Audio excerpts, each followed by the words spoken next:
Olá, boa noite.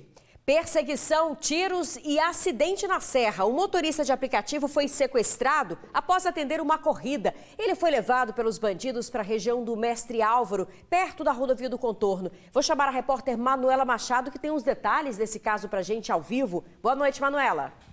Boa noite, Isabela. Boa noite a todos. Sim, segundo a Polícia Militar, o motorista de aplicativo aceitou uma corrida e foi até o bairro Belvedere, na Serra. Chegando lá, 3 suspeitos, 3 homens, entraram no veículo. E quando passava ali perto da rodovia do Contorno, o assalto foi anunciado.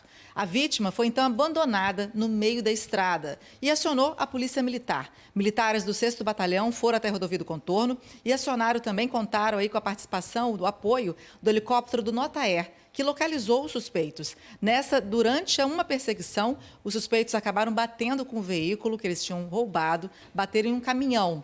Houve confronto contra a Polícia Militar e eles conseguiram se esconder, correr para dentro da mata fechada. Ainda com a ajuda do helicóptero do Notaer, os militares jogaram gás lacrimogênio, o que faz arder muitos olhos. E nesse momento, 2 suspeitos foram localizados. Eles também reagiram, trocaram tiros com a polícia e durante esse confronto, 2 foram baleados e depois detidos. O terceiro suspeito conseguiu fugir, se esconder no meio do mato. E ainda de acordo com a polícia, esses 2 foram socorridos e depois detidos. Com eles, a polícia também apreendeu 2 armas falsificadas e conseguiu liberar o veículo que eles tinham roubado. E a vítima foi encaminhada, então, à delegacia de Laranjeiras, que fica no município da Serra. E a ocorrência ainda está em andamento. Quem tiver alguma informação desse terceiro suspeito, é importante ligar aí e denunciar através do 181. Isabela. Obrigada, Manuela. Só assim, né, com uma mega operação, esses bandidos param de roubar os motoristas de aplicativo, que está ficando recorrente, né? Obrigada, viu, pelas suas informações. Olha, gente, o empresário que atirou em um bandido durante o assalto em Fundão foi autuado por porte ilegal de arma. A Polícia Civil descartou que os criminosos quisessem sequestrar a vítima. As investigações apontaram que o alvo dos criminosos era roubar carros para fazer um ataque a traficantes rivais. No chão está um dos 4 assaltantes que tentaram render o motorista. O assaltante, de 20 anos de idade, foi baleado na perna e de raspão na cabeça. Foi uma reação inesperada que a vítima teve. O motorista é um empresário de 37 anos do ramo de café, ali da região de Fundão. Ele passava pelo centro da cidade onde mora. Era por volta das 4h20 da madrugada. Estava seguindo para o trabalho. De acordo com a Polícia Militar, o empresário relatou que parou na faixa de segurança, pensando que as 4 pessoas que estavam ao lado queriam atravessar a pista. Ele, como ele ser um empresário, dono de cafeeira, provavelmente eles iam cometer, rendê-lo, né, fazer um assalto e levar ele até a cafeeira para pegar o que tiver de valor. E provavelmente tinham envolvido de Fundão porque já sabia toda a dinâmica dele, que o horário dele sair era 4 horas da manhã. O que os ladrões não sabiam é que a vítima estava armada. De acordo com a polícia, além do assaltante que aparece aí na imagem, um segundo também teria sido atingido pelos tiros e fugiu a pé. Os outros 2 comparsas não ficaram feridos e conseguiram fugir. Foi informado que pelo motoqueiro que tinha um elemento andando nas margens da BR sentido a Fundão, em Timbuí, baleado e que estava com a mão na cintura, baleado. Nós fizemos o trajeto até Timbuí, porém não foi localizado ele. A principal suspeita da Polícia Militar é que os ladrões não tinham interesse em levar o carro do empresário, e sim a própria pessoa dele. Isso porque ele tem uma cafeeira e a empresa está localizada na estrada que liga Fundão a Santa Teresa. E o cerco inteligente de segurança acabou verificando que após roubar o 2º carro da noite em Aracruz, os ladrões estavam seguindo nessa direção. Só que eles não chegaram a pegar a estrada. Resolveram esperar pelo empresário no meio da rua, ali em Fundão. O primeiro carro roubado foi esse, um Siena, deixado no centro de Fundão logo depois. Eles abandonaram um veículo Siena, roubado também, tomaram esse veículo Jetta, de cor branca, e sentido o município de Fundão. E depois abandonaram esse carro ali na Rua do Fogo. Que isso, também em Fundão, no bairro de Fundão. O assaltante baleado foi encaminhado ao Hospital Jaime dos Santos Neves e está em estado grave. Com eles, os policiais apreenderam um revólver calibre 38 e 2 telefones. Já um empresário presta depoimento na delegacia de Aracruz. A arma que ele usou estaria legalizada. Informações preliminares que ele tem posse e porte de arma, tudo legalizado. O delegado do município, Leandro Esperandio, esteve no hospital para pegar informações do baleado. A investigação agora vai seguir pela delegacia do município.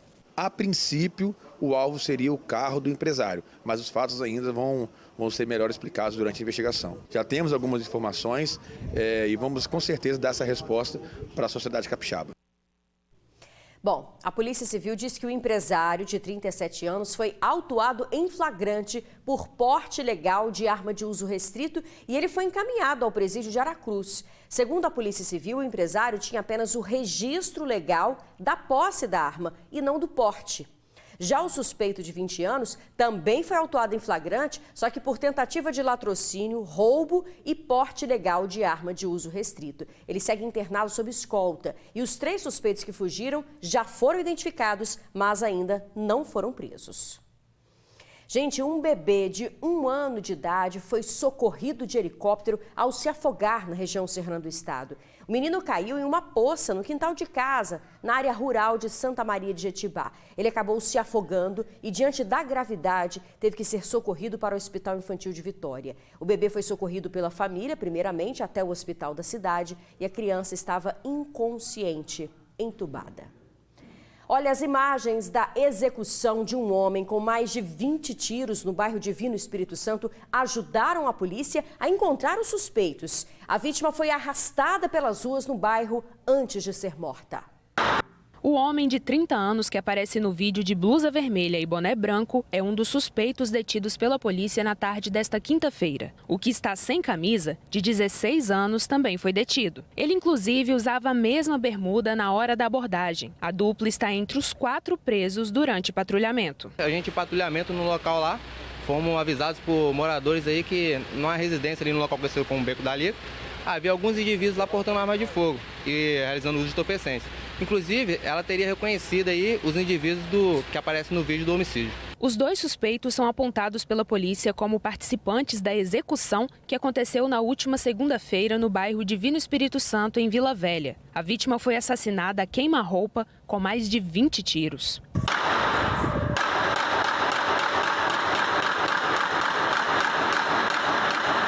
Desde os últimos confrontos que têm acontecido no local ali do bairro Divino, né, local conhecido como Beco da Lica e o Beco da Miséria, é um local lá que está em confronto, né, constante no último mês aí que tem acontecido alguns homicídios. Né? E na última segunda-feira, inclusive, teve um vídeo gravado circulando nas redes sociais, nos jornais aí, dos rapazes aí arrastando um indivíduo para um beco executando. E por conta disso, o comando do batalhão tem intensificado ali o patrulhamento na região. Foram apreendidas 2 pistolas, munições, carregadores e dinheiro. Viram que a casa lá já estava cercada, né? Por conta disso, eles arremessaram primeiro o armamento.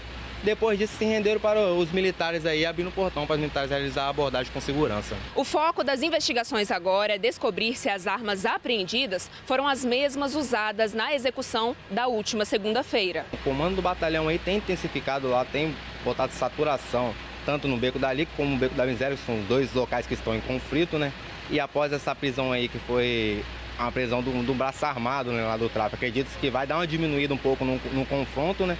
E além disso, vai continuar mantendo sim o patrulhamento lá, a saturação, isso vai manter diuturnamente lá com o reforço de policiais militares da Força Tática, do BME, isso vai continuar sendo feito no local. Olha, a ocorrência ainda estava em andamento na delegacia. E foi preso no Paraguai o radialista capixaba que estava foragido desde dezembro do ano passado por suspeita de promover atos antidemocráticos. Max Pitangui estava no país vizinho desde julho. Segundo a Justiça, além de promover os atos antidemocráticos, ele integrava uma milícia digital e atacava ministros do Supremo Tribunal Federal. O radialista esteve hoje numa reunião com autoridades paraguaias para ser discutida a concessão da sua autorização naquele país. Só que na saída ele foi preso pela Interpol. As investigações do Ministério Público do Espírito Santo apontam que Max era uma das lideranças dos movimentos criminosos e antidemocráticos que atacaram o sistema eleitoral. Gente, no começo do ano, você viu essas imagens aqui no TN2. Pode rodar. Pelo amor de Deus, se puder fazer. Olha só, meu Deus do céu. Magnífico. Felipe, me ajuda. Uma mulher foi assassinada nesse ataque e o suspeito foi preso no Rio de Janeiro. Os policiais cercaram a casa em Macaé, entraram no imóvel, lá encontraram Carlos Magno Farias da Silva, o Maguinho. Ele é acusado de matar a Gabriele Menas da Silva, que tinha 30 anos. O crime aconteceu no dia 4 de janeiro em Colatina e o suspeito foi localizado após denúncias anônimas. No dia do crime, um vizinho ainda tentou alertar a vítima, só que o homem pulou o muro da casa e já entrou atirando. Em seguida, ele fugiu em um carro. A Gabriele chegou a ser socorrida, só que não resistiu aos ferimentos. O casal ficou junto por 6 meses e o Magno não aceitava o fim do relacionamento. Segundo a Polícia Civil, ele foi entregue na delegacia de Macaé e depois será trazido para responder pelo crime aqui no Espírito Santo. Mais um foragido de unidades prisionais aqui do estado foi preso. O homem acusado de estupro foi reconhecido e espancado. Mário Sérgio Oliveira Cordeiro foi o segundo detento recapturado de um total de 7 que fugiram da penitenciária estadual de Vila Velha 6, em Xuri. Na ocasião, um grupo de presidiários cerrou a grade da cela e escalou o muro para fugir da unidade.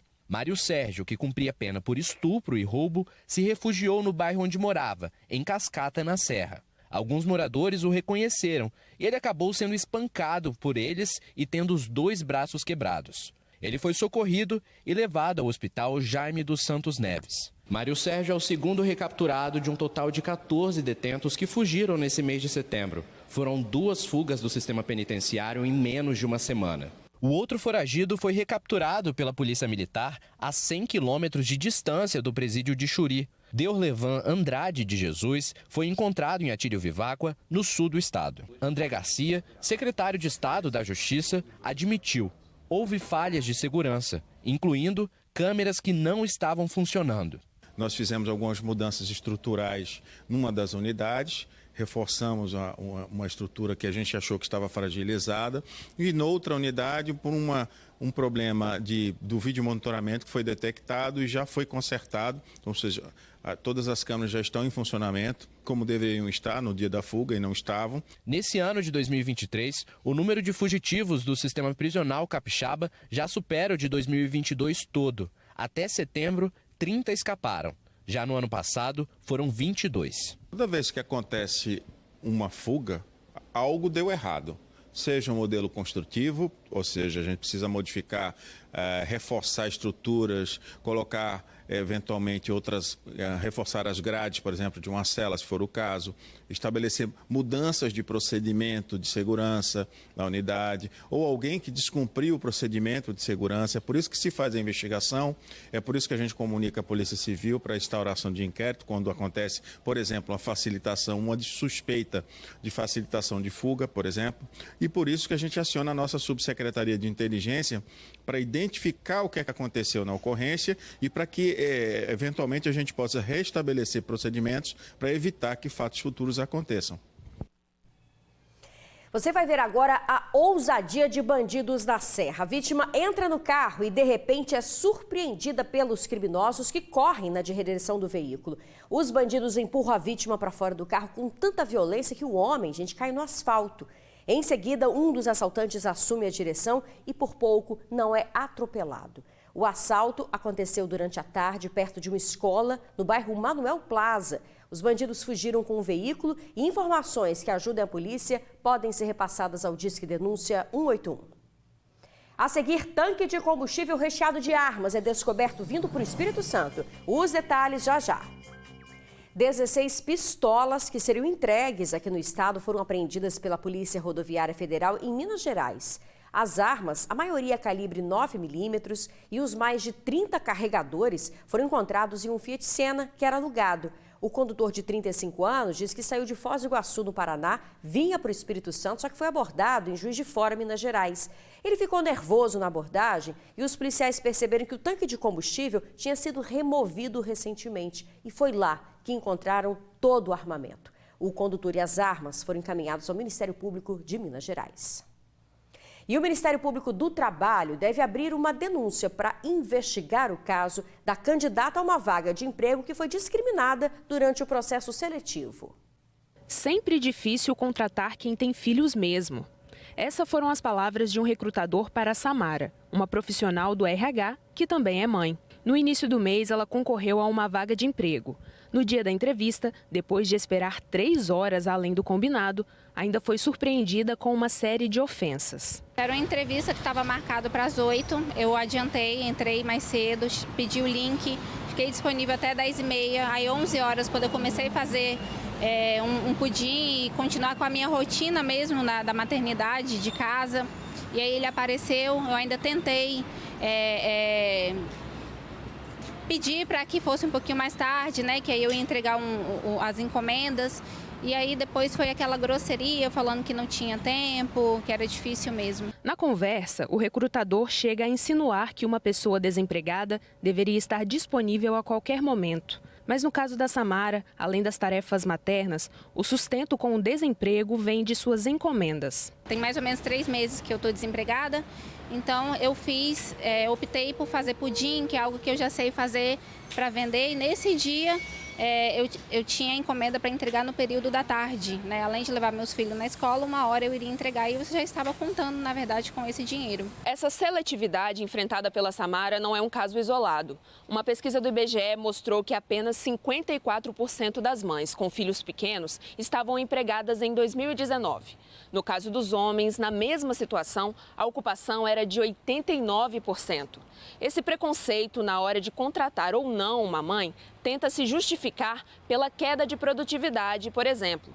Mas especialistas afirmam que, ao empregar uma mãe, a empresa só tem a ganhar, principalmente com a diversidade. Muitas pesquisas que apontam que a mulher, depois que ela é mãe, a maternidade desenvolve competências, habilidades e características típicas, né, que ajudam, facilitam todo o processo de inovação e principalmente de entrega junto às organizações. A especialista também chama atenção para a postura de empresas que agem com discriminação em qualquer fase do contrato de trabalho. O processo seletivo, ele tem que tomar cuidado, porque senão pode sofrer um processo, né, discriminatório, a empresa e a pessoa também. Quando a pessoa fala demais sobre a vida pessoal, principalmente falando sobre religião, eu já vi muitas empresas, elas terem as portas fechadas por uma má condução no processo seletivo, que assim como esse, foi para o mercado e viralizou. Em relação à maternidade, nós desempenhamos um papel importante e eu acho que as mulheres, elas devem ter mais apoio no mercado de trabalho. É um absurdo isso que aconteceu, né? Olha, a Samara, ela já conseguiu uma vaga de emprego em outra empresa, começou hoje na função. A gente deseja boa sorte nesse novo serviço e que o fato sirva de lição para os outros recrutadores durante as entrevistas de emprego. O tão esperado espetáculo esportivo em Cariacica terminou em violência.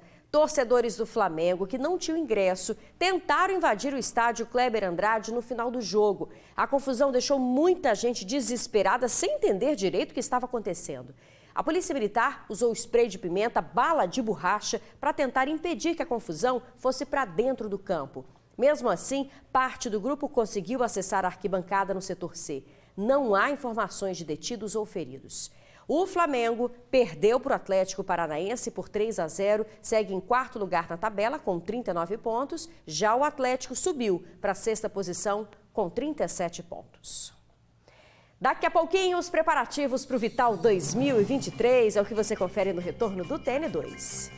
Reta final para o Vital 2023. O Carnaval Fora de Época de Vitória deve atrair 46 mil pessoas e movimentar 50 milhões de reais. Testa o som, checa a iluminação, ajeita daqui, monta dali. Nos camarotes já está quase tudo pronto. E o estoque de bebidas não é pequeno não, viu? A Julian, uma das organizadoras, lembra que esse é o 2º ano de Vital após um jejum de 16 anos. A estrutura está pronta, né? O evento está praticamente pronto, agora a gente precisa dar o toque final, que é a parte de cenografia, a parte de decoração e o que tem que entrar realmente no dia só. Essa semana, o Vital coloca o Espírito Santo na rota dos festivais que estão rolando pelo Brasil. Afinal de contas, 46 mil pessoas devem curtir os 2 dias de folia aqui no Sambão do Povo. E o impacto disso tudo na economia é enorme. Afinal de contas, o evento vai movimentar 50 milhões de reais e gerar emprego para mais de 4.600 pessoas. turismo de entretenimento ele movimenta muito a cadeia. Você vai de salão de beleza para a pessoa que vai se arrumar, de passagem aérea, de hotel, então bares e restaurantes que ficam cheios. Então a gente tem uma estimativa de 50 milhões na movimentação econômica do estado. Nos próximos 2 dias, o Sambão do Povo vai receber grandes nomes da música nacional, como Banda Eva, Léo Santana, El Chan e por aí vai. Enquanto isso, os hotéis da Grande Vitória já não têm mais quartos disponíveis e os abadás já começaram a ser entregues. E ainda tem ingresso disponível, viu? No site da Lebilê, eles estão custando a partir de R$50. É isso aí, gente. O Vital acontece sexta e sábado no Sambão do Povo, em Vitória. O TN2 fica por aqui. Muito obrigada pela sua audiência, boa noite e até amanhã.